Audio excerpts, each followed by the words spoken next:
এবার আমরা চলে এসেছি নামথিং পোকরি।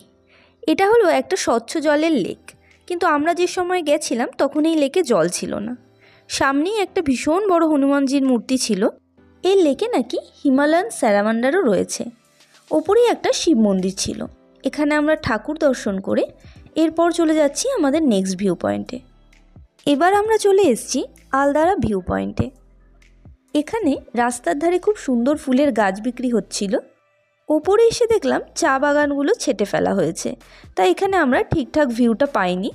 এটাই ছিল শিটংয়ে আজ আমাদের লাস্ট ভিউ পয়েন্ট। এরপর রুমে ফিরে দুপুরের লাঞ্চ সেরে সবাই আমরা একটু রেস্ট নিয়েছিলাম। তারপর সন্ধেবেলায় হয়েছিল আমাদের বোনফায়ার আর বারবিকিউ। এখানে যে দিদি আর দাদারা ছিল তারা ছিল যেমন ভালো, সেরকম তাদের পরিষেবাও ছিল খুবই ভালো। তোমরা যদি কেউ কখনো শিটংয়ে আসো তাহলে এখানে স্টে করতে পারো। যাওয়ার আগে অবশ্যই একটা লাইক আর সাবস্ক্রাইব করে দিও।